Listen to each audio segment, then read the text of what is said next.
너희 도대체 무슨 생각으로 엄마를 그렇게 대해? 아니, 아버님. 그러면 요즘 세상에 며느리를 그렇게 대하는 경우가 어디 있어요? 다른 며느리들 같았으면 진작에 발길 끊었을 거예요.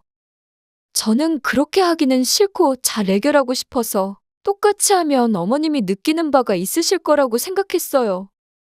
그렇게 나름 조용히 해결하려고 한 거예요.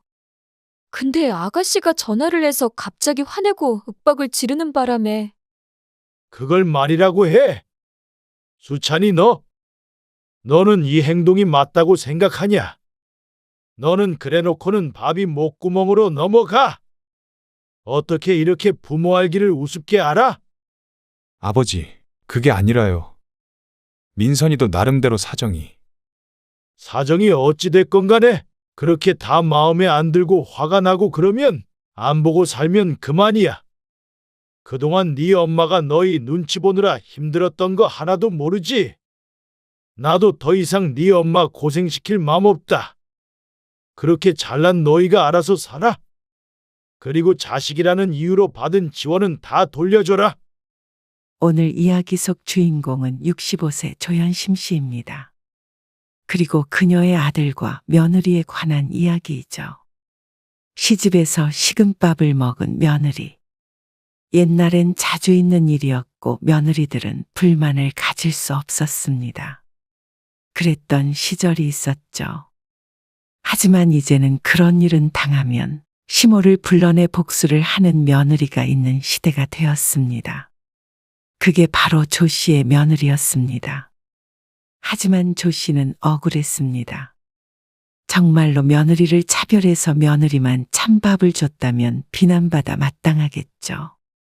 그럴 수밖에 없는 상황에서 다 같이 먹은 식은 밥을 가지고 복수를 했다는 며느리가 황당했습니다. 그리고 뒤늦게 그 사실을 알게 된 조 씨의 남편. 조 씨는 그 자리를 도망쳤지만 남편은 오히려 아들 며느리를 찾아갔습니다. 그리고 먹던 밥상을 뒤집어 엎어버렸죠. 조 씨도 속이 시원했습니다. 진작에 그럴 걸 하고 후회하기도 했습니다. 시부모를 부모로 생각 안 하는 며느리와 그런 며느리 편을 드는 아들은 이제 조 씨의 집에는 발도 못 들이게 되었습니다. 조 씨는 아들, 딸이 하나씩 있었습니다. 딸은 아직 결혼하지 않아서 같이 살고 있었고 아들은 최근에 결혼했습니다. 며느리는 아들보다 4살 어렸습니다. 그래서 그런지 애 같은 구석은 있었지만 적어도 아들보다는 똑부러지는 듯 보였습니다. 그래서 그런 철부지일 것이라고는 상상도 하지 못했습니다. 어쩌면 처음부터 예견된 일이었는지도 몰랐습니다. 결혼하고 나서 첫 명절 때부터 심상치가 않았죠. 이걸 어머님이 다 차리신 거예요? 수찬이 아빠가 같이 돕긴 했지. 나는 뭐 재료 손질만 했지. 새언니, 엄마가 요리 진짜 잘하거든요. 집에 갈 때 싸가세요. 그래요? 며느리는 상다리 부러지게 차려진 밥상을 보고 놀란 듯 했습니다. 차례는 지내지 않지만 그래도 명절은 평소보다도 푸짐하게 차리려고 노력했습니다. 아무래도 잔치상은 잔치상이었죠. 진짜 맛있는데요? 그래? 다행이네. 조 씨는 기분 좋게 웃으며 식사를 했습니다. 며느리는 이따 집에 갈 때 정말로 반찬들을 싸달라며 맛있게 먹었습니다. 아들도 어깨가 으쓱 올라간 것 같았죠. 신경 쓴 보람이 있는 듯 했습니다. 아무래도 5 식구가 푸짐하게 먹다 보니 식사 후에 설거지거리는 많이 나왔습니다. 요리 안 한 사람들끼리 치우자. 딸이 자리에서 일어나며 말했습니다. 그리고 분주하게 상을 치우는데 그런 딸을 따라서 아들도 그릇을 옮겼습니다. 며느리만 자리에 앉아 있었습니다. 오빠가 다 옮기고 냉장고에 넣고 해.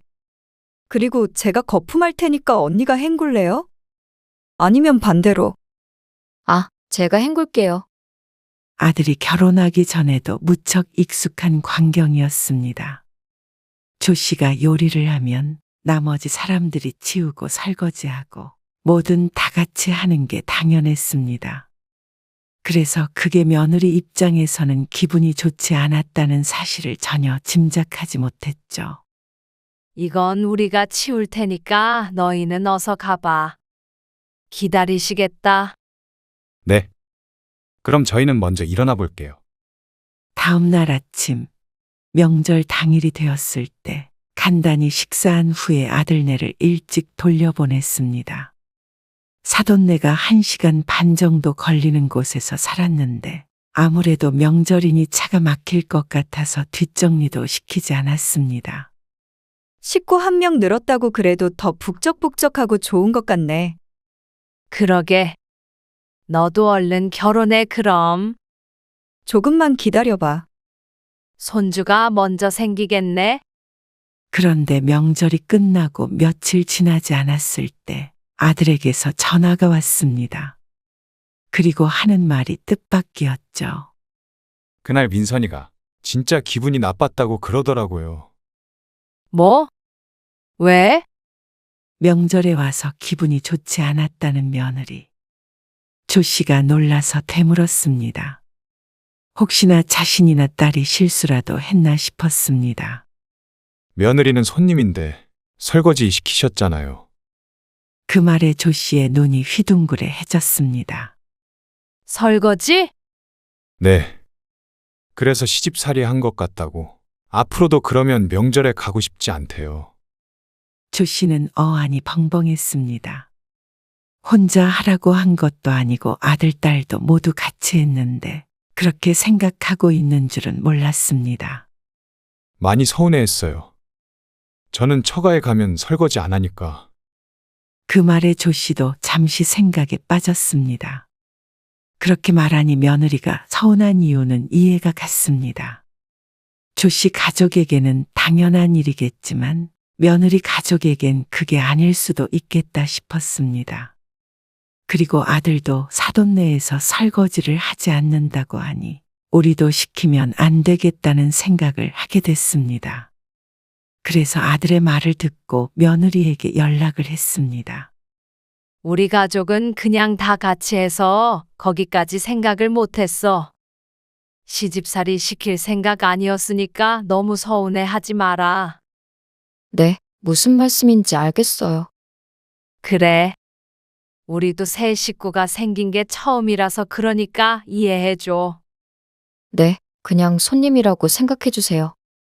며느리의 마지막 말에는 조 씨도 잠시 대답을 하지 못했습니다. 며느리가 무슨 뜻으로 하는 말인지 짐작해 보려고 했지만 며느리는 인사말을 하고 전화를 끊었습니다. 아무래도 손님이라고 생각하라는 것은 그만한 대접을 해달라는 말인가 싶었습니다. 어쩐지 기분 좋은 통화는 아니었습니다. 잘 풀어보려고 했는데 왠지 좀 더 거리감이 생긴 것 같았습니다. 어쨌거나 며느리는 손님 대접을 원했고 그 뒤부터는 며느리는 조 씨의 집에 와서 아무것도 하지 않았습니다. 조 씨도 굳이 무언가 시키지 않았습니다. 의식적으로 그렇게 했습니다. 그런데 또 그렇다고 며느리는 조 씨 가족과 거리를 두고 지내는 것도 아니었습니다. 다음 명절 때나 보나 싶었는데 아들과 함께 꽤나 자주 찾아왔습니다. 내일 저녁에 저녁 먹으러 가고 싶은데 괜찮으세요? 그래. 민선이가 엄마가 한 음식 좋아하잖아요. 지난번에 받아간 반찬도 진작 다 먹었고요. 그래. 그날의 일을 남편에게는 말하지 않았습니다. 어쩐지 남편이 알게 되면 좋아할 것 같지 않았습니다. 좋은 게 좋은 거라고 요즘 사람들은 조금 다르다고 생각하면 되지 않을까 싶었죠. 설거지는 내가 할게. 며느리와 통화한 내용을 알고 있던 딸은 먼저 나서서 자신이 설거지를 하겠다고 했습니다. 나름대로 눈치 있는 시누이가 되려는 모양이었고 조 씨로서는 그게 고마웠습니다. 그리고 그때까지만 해도 며느리와도 잘 지내보고 싶은 마음이 컸습니다. 며느리의 말대로 손님처럼 생각하면 그럭저럭 좋은 사이를 유지할 수 있지 않을까 생각했습니다. 이것도 싸갈게요. 그래? 불고기 재워놓은 것도 남지 않았어? 그것도 싸줄까? 남편이 옆에서 이것저것 더 싸주라며 거들었습니다. 그리고 먹고 싶은 거 있으면 연락해서 언제든지 얘기하고. 네. 그럴게요. 역시 며느리 사랑은 시아버지. 아들은 좋다고 웃었습니다. 아들 며느리는 주말에도 종종 왔고 평일 저녁에 찾아올 때도 있었습니다. 대부분 밥을 먹으러 왔습니다. 며느리 친정이 멀다 보니 집밥 먹기가 힘들다며 말이죠. 근데 손님으로 생각해야 된다고 해서 그렇게 했는데 손님이 자주 찾아오다 보니 불편한 마음도 컸습니다. 누구나 손님이 내 집에 자주 온다면 그런 기분이 들지 않을까 싶었습니다. 스스로가 대놓고 자신이 손님이라고 하니 조 씨도 며느리를 가족처럼 대하기가 힘들었습니다.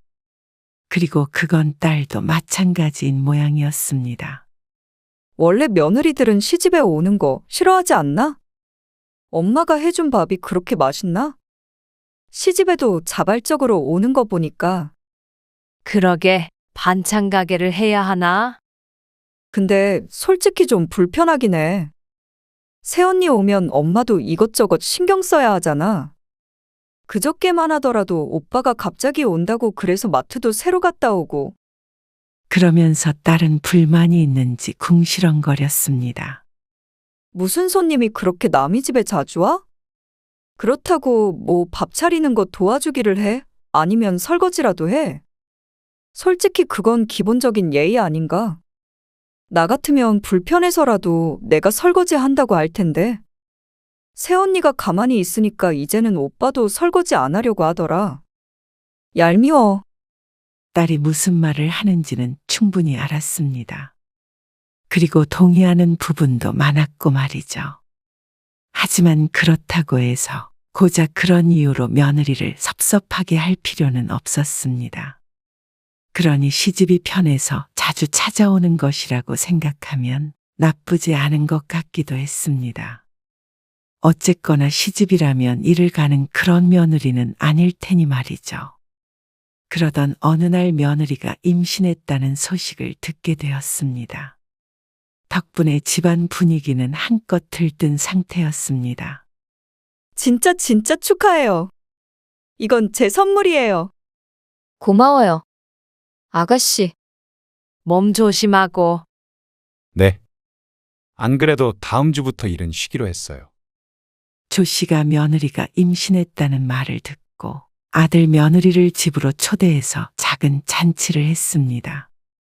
딸이 준비한 선물도 주고 꼭 명절 같은 날을 보냈습니다. 상 한가운데에는 딸이 낮에 사온 케이크도 있었죠. 감사해요. 며느리도 기쁘게 웃었고 조 씨는 이렇게 가족이 화목하게 지낼 수 있다는 것에 감사했습니다. 그러던 어느 날이었습니다. 조 씨의 남편은 약속이 있어 집을 비웠고 집에는 조 씨와 딸만 있었습니다. 밥 해야 돼? 아니, 점심때 밥을 너무 많이 해서 남았어. 그거 먹자. 아빠도 안 계신데 김치찌개만 하나 끓여서 대충 먹을까? 좋아. 다 귀찮다. 반찬도 다른 거 하지 말어. 밥 아직 따뜻하지? 응. 토요일 저녁이라 딸도 일을 가지 않고 무척 편한 상태였습니다.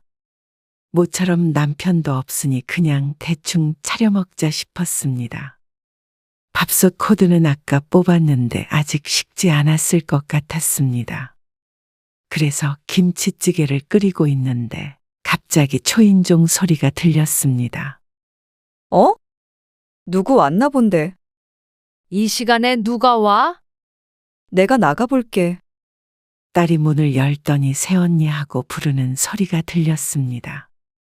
조 씨가 현관으로 다가가자 며느리가 혼자서 들어왔습니다.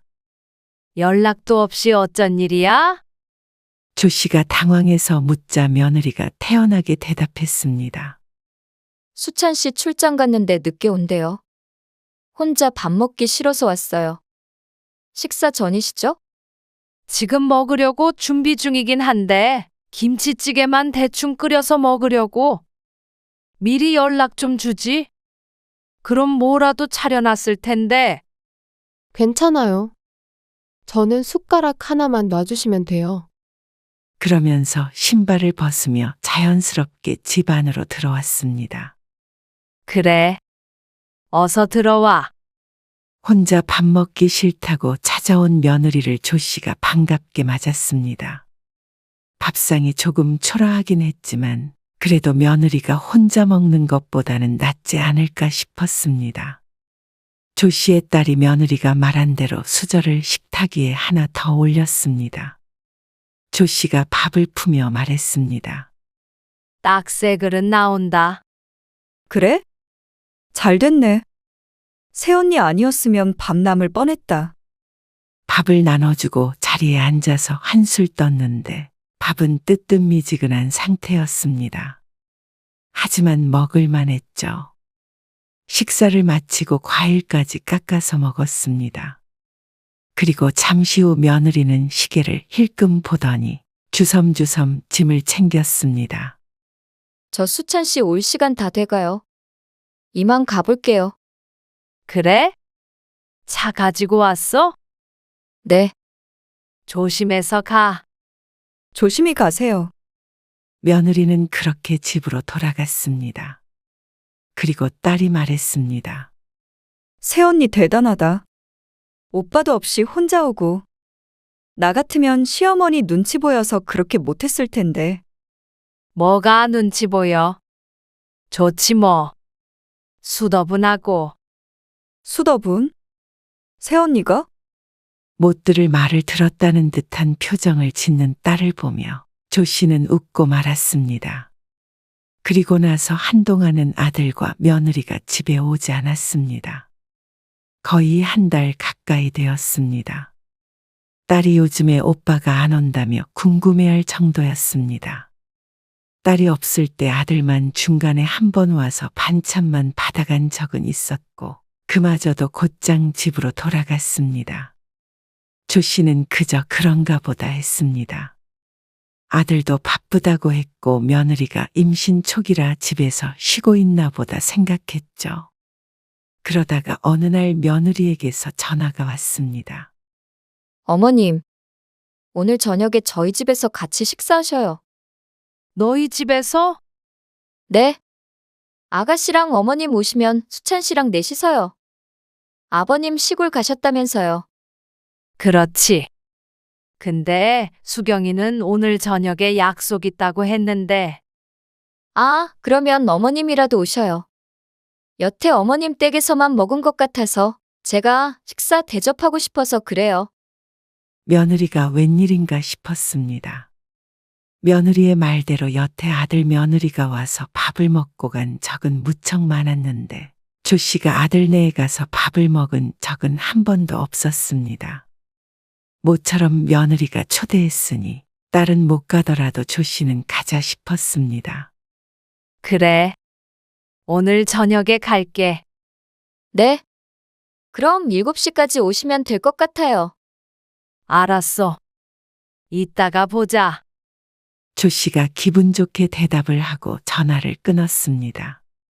어쩐지 들뜨는 기분이었습니다. 어쩐 일로 초대를 다 한대. 딸도 의아하게 생각했습니다. 글쎄. 넌 약속 있다고 하니까 수찬이랑 셋이서 먹자는데 처음으로 며느리한테 밥 얻어먹겠네. 아쉽네. 즐거운 시간 보내고 와. 그리고 저녁 7시에 맞춰서 아들네 집에 갔을 때 아들은 보이지 않았습니다. 수찬이는 어디 갔어? 아, 약속이 있대요. 어? 약속. 셋이서 저녁을 먹자더니 뜬금없이 약속이 있다는 아들. 네. 저희 둘이서 먹으라고 하던데요. 뭐야, 말도 없이 갑자기 약속을 잡아? 미리 말했으면 다음에 왔을 텐데. 조 씨는 이상해하며 인상을 찌푸렸습니다. 아무리 아들이라지만 참 이상하다고 생각했습니다. 부모와 한 약속도 약속인데 말이죠. 저희끼리 먹으면 되죠. 며느리는 대수롭지 않게 생각하는 듯 했습니다. 부엌 쪽으로 가보니 식탁엔 이미 반찬이 다 놓여 있는 상태였습니다. 밥 차리고 있었구나. 네, 뭐 좀 거들까? 내가 밥 풀게. 아니에요. 제가 할게요. 앉아 계세요. 조 씨는 며느리가 가리킨 자리에 앉아서 기다렸습니다. 그러자 며느리가 냉동실에서 동그란 덩어리 하나를 꺼냈습니다. 랩이 씌워 있었는데 멀리서 보니 밥을 싸놓은 것인 듯 했습니다. 싱크대 옆에 밥솥이 있는데 밥을 냉동해서 먹나 싶었습니다. 요즘 사람들이 맵기 밥을 새로 해서 먹지 않는 건 알고 있었고 간편하게 얼렸다가 해동해 먹는다는 것도 많이 들었습니다. 조 씨의 집은 그렇게 하진 않았지만 젊은 부부이니 이해가 갔습니다. 특히나 둘밖에 없으니 매번 새로 밥을 짓는 게 번거로울 수 있겠다 싶었죠. 며느리는 밥을 전자레인지에 돌리더니 밥그릇에 옮겨 담고 조 씨의 앞에 두었습니다. 참 간단해 보였습니다. 이렇게 먹으면 편하긴 하겠다. 그렇죠. 조 씨의 말에 며느리가 대답했습니다. 그런데 곧이어 너무나도 황당한 일이 있었습니다. 며느리의 말이 끝나기가 무섭게 밥솥에서 삑 하는 소리와 함께 취사가 완료됐다는 음성이 들려왔습니다.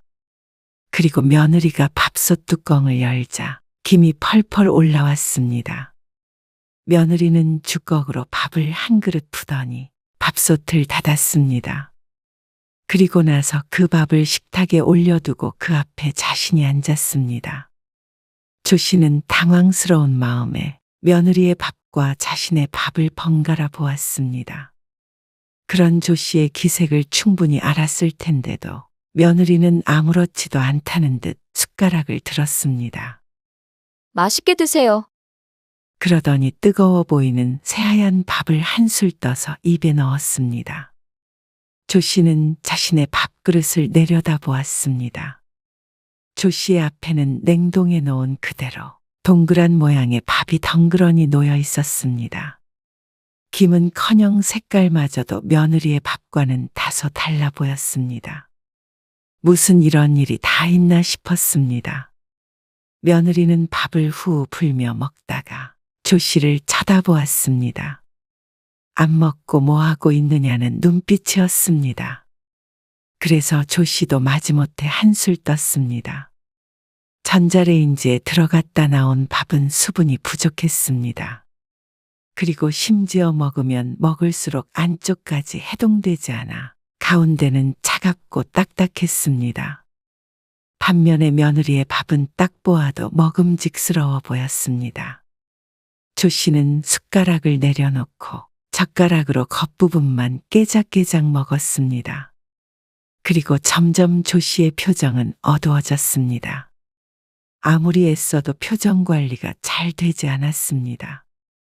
어쩜 이런 경우가 있나. 머릿속이 너무 복잡해서 무슨 맛인지도 느낄 수가 없었습니다. 그러자 며느리가 조 씨에게 물었습니다. 왜 이렇게 안 드세요? 입맛에 안 맞으세요? 이상하다. 수찬 씨가 어머님 댁에서 가져온 반찬들인데. 밥에 정신이 팔려 보이지 않았지만 며칠 전에 아들 통해서 들려보낸 자신이 싸준 반찬들이 맞았습니다.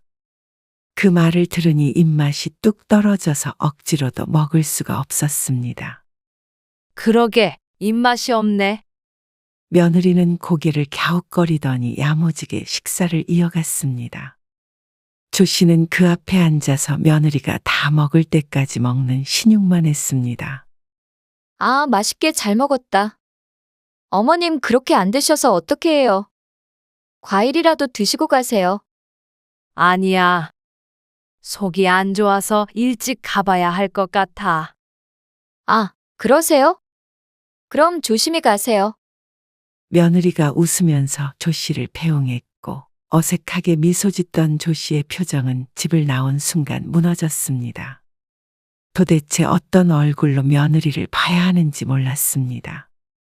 당황해서 아무 말도 못하고 나왔지만 너무나도 황당했고 어이가 없었습니다. 자신은 새로 지은 따끈한 밥을 먹으면서 어떻게 시어머니만 냉동밥을 돌려서 줄 수 있는지 몰랐습니다. 그것도 다 데워지지도 않은 밥을 말이죠.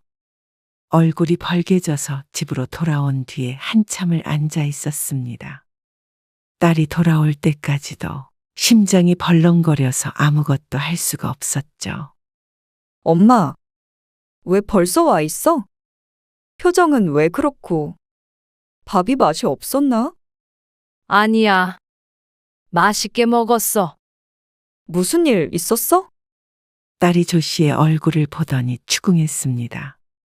그래서 며느리와 있었던 일을 털어놓았더니 딸이 분개했습니다. 그런데 그냥 왔다고?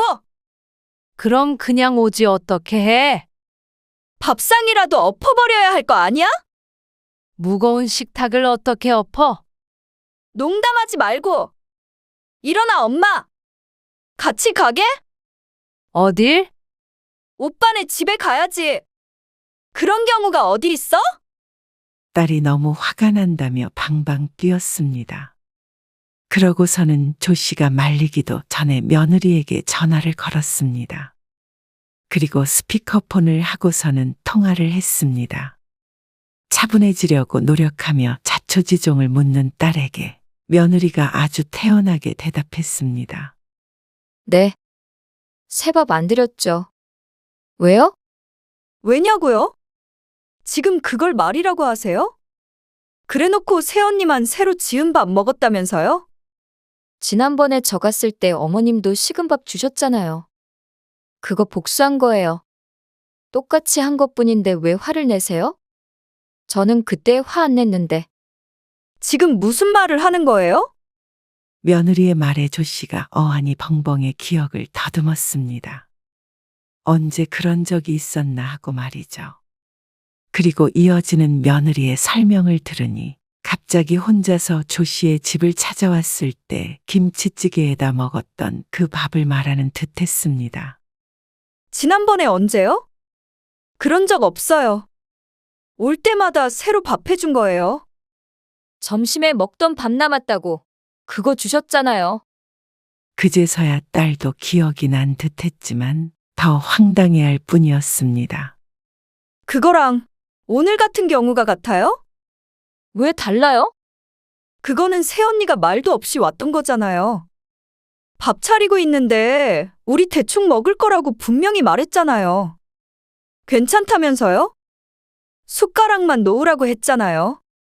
아무리 그래도 요즘 세상에 어느 땐데 며느리한테 식은 밥을 줘요?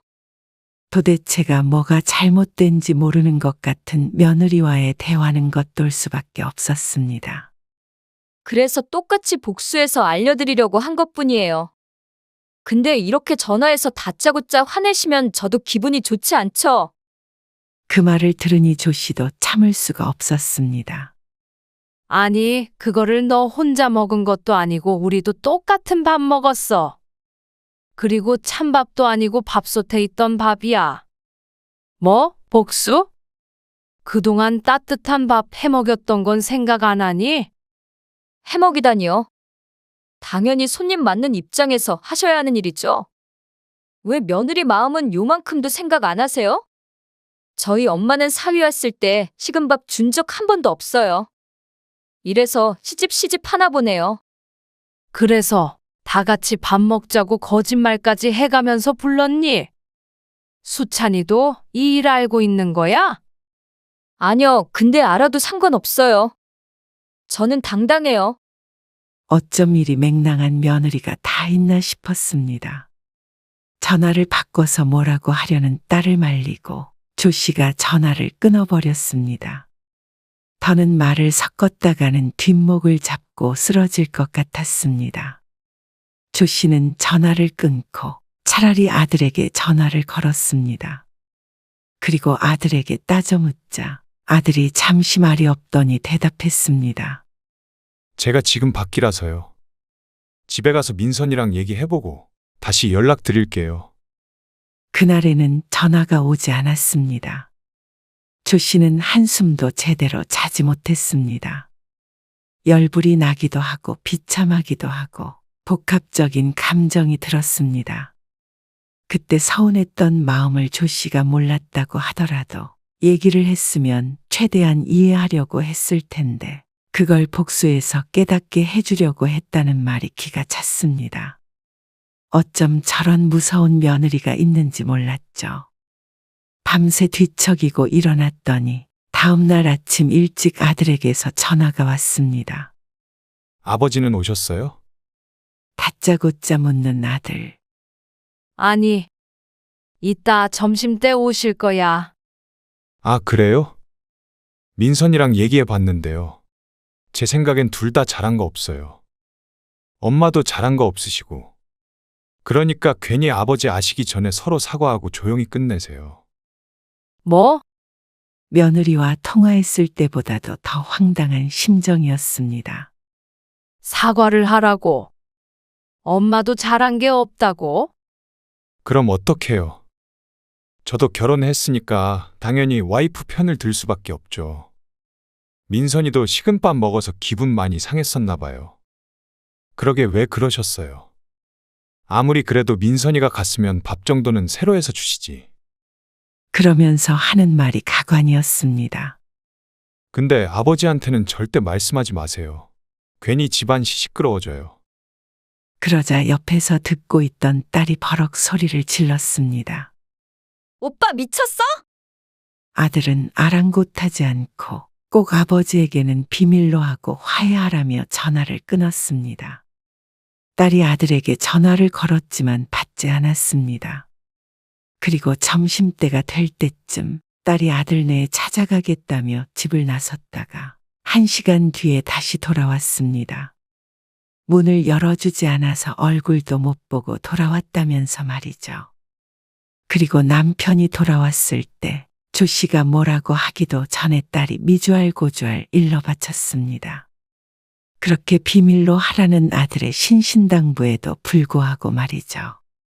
그러니까 집안이 난리가 났습니다. 남편은 딸이 한 말을 잠자코 듣다가 다시 차키를 들었습니다. 어디가? 수찬이네. 걱정되는 마음에 조 씨가 따라 나섰고 딸도 씩씩거리면서 뒤를 쫓았습니다. 아들네 집에 가서 초인종을 누르니 인터폰을 보고 아들이 금방 문을 열었습니다. 아, 아버지. 여긴 어쩐 일이세요? 좀 들어가마. 남편이 아들을 지나쳐서 안으로 들어갔습니다. 점심을 먹고 있었는지 며느리가 식탁 앞에 앉아 있었습니다. 조 씨의 남편은 서 있는 채로 아들에게 물었습니다. 수경이가 한 말이 다 맞냐? 수경이가 뭐라고 했는데요. 그건 너희가 더 잘 알겠지. 그러자 아들의 얼굴이 시퍼렇게 변했습니다. 너희 도대체 무슨 생각으로 엄마를 그렇게 대해? 남편이 호통을 치자 며느리가 울며 말했습니다. 아니, 아버님. 그러면 요즘 세상에 며느리를 그렇게 대하는 경우가 어디 있어요? 다른 며느리들 같았으면 진작에 발길 끊었을 거예요. 저는 그렇게 하기는 싫고 잘 해결하고 싶어서 똑같이 하면 어머님이 느끼는 바가 있으실 거라고 생각했어요. 그렇게 나름 조용히 해결하려고 한 거예요. 근데 아가씨가 전화를 해서 갑자기 화내고 윽박을 지르는 바람에 안 그래도 임신 초기라 조심해야 하는데 놀랐어요. 그걸 말이라고 해. 수찬이 너는 이 행동이 맞다고 생각하냐? 그러니 아들은 아무 말도 못했습니다. 둘 다 잘못했다는 말은 나오지 않는 모양이었습니다. 남편이 가만히 있다가 식탁 위에 있던 밥그릇을 휙 엎어버렸습니다. 너는 그래놓고는 밥이 목구멍으로 넘어가. 어떻게 이렇게 부모 알기를 우습게 알아? 아버지, 그게 아니라요. 민선이도 나름대로 사정이. 사정이 어찌 됐건 간에 그렇게 다 마음에 안 들고 화가 나고 그러면 안 보고 살면 그만이야. 그동안 네 엄마가 너희 눈치 보느라 힘들었던 거 하나도 모르지? 나도 더 이상 네 엄마 고생시킬 맘 없다. 그렇게 잘난 너희가 알아서 살아. 그리고 자식이라는 이유로 받은 지원은 다 돌려줘라. 네? 그게 무슨 말씀이세요? 이 집, 이것도 도로 내놔. 너희 결혼할 때 내가 마련해 준 거지. 아, 아버지, 당장 어디로 가라고요? 민선이 임신했어요. 이러지 마세요. 그러자 며느리가 훌쩍이던 울음을 그쳤습니다. 당장 일이 심각하게 돌아가니 눈치를 보기 시작했죠. 이 집 내놓고 너희가 알아서 살아. 그리고 찾아오지 말아라. 그러면 식은 밥을 먹든 쉰밥을 먹든 하는 일은 없을 거 아니냐. 아버지, 죄송해요. 죄송해요. 어머님, 아버님, 그제서야 그 입에서 죄송하다는 말이 나왔지만 누가 봐도 집 때문에 하는 억지 사과였습니다. 그렇게 당당하고 자기만 잘했다던 며느리의 태도가 180도 변하자 어처구니가 없었습니다. 2달 안에 집 비우고 나가라. 결혼할 때 축의금 들어온 거 너희들한테 현금으로 다 줬지. 그것도 도로 뱉어. 그러자 아들이 갑자기 무릎을 꿇었습니다. 아버지, 그러지 마세요. 태어날 손주를 생각해서라도 화 좀 풀어주세요. 아버님, 죄송합니다. 그런 뜻이 아니었어요. 얼마나 손이 발이 되도록 비는지 보는 사람이 다 안타까울 지경이었습니다. 그러자 남편도 차마 임신한 며느리를 맨몸으로 쫓아낼 수는 없었는지 말을 했습니다. 그럼 이 집에서 살게 해줄 테니까 매달 월세 100만 원씩 네 엄마 통장으로 넣어라. 그거 안 넣으면 바로 쫓아낼 거야. 아니, 아버지. 100만 원이요? 정말 너무하신 거 아니에요? 자식한테 어떻게 월세를 받으세요? 120만 원씩 넣어. 그러자 아들이 다시 입을 다물었습니다. 그게 싫으면 나가. 그러고서 조씨 일행은 아들네 집을 나왔습니다. 착잡한 마음이 들었습니다. 결국엔 돈 때문에 자식의 사과를 받는구나 싶었습니다. 만약 이 집이 남편의 것이 아니었다면 저렇게 저자세로 나왔을까 하는 의문이 들었죠. 얼마 뒤에 아들은 며느리와 싸웠다며 작은 짐을 들고 조씨의 집으로 왔습니다. 아마도 그날의 일이 발단이 된 듯했죠. 그러면서 이혼안에 만회했는데 조씨는 한숨부터 나왔습니다. 지난번에는 잘못했습니다. 제 대처가 잘못됐어요. 사과 충분히 들었으니까 월세 잘 내고. 너희 일은 둘이 알아서 해결해. 조씨는 아들을 집에 들이지 않았습니다. 아니, 월세를 120만 원씩 내면 애는 어떻게 키워요? 그것 때문에 싸운 거잖아요. 네 애지 내 애니? 그러고서는 문을 쾅 닫아버렸습니다. 아들은 다시 집으로 돌아간 것 같았고 이혼한다는 말 없이 있는 걸 보니 잘 화해를 했던가 애초에 이혼할 생각 없이 월세를 안 내려고 조씨를 설득하고자 쇼를 한 것 같기도 했습니다. 아버지가 무섭긴 했는지 다음 달부터 월세 120만 원이 조씨의 통장으로 들어왔습니다. 그리고 조씨는 아들을 안 보고 지냈습니다. 아들을 보면 며느리도 봐야 할 텐데 그 얼굴을 안 보고 싶었습니다. 손님으로 대하라고 했으니 반갑지 않은 손님으로 대하면 될 것 같았습니다. 전화가 와도 받지 않고 찾아와도 집에 안 들이면 그만인 손님 말이죠. 가족이 아니니 죄책감은 가질 필요가 없을 듯 했습니다.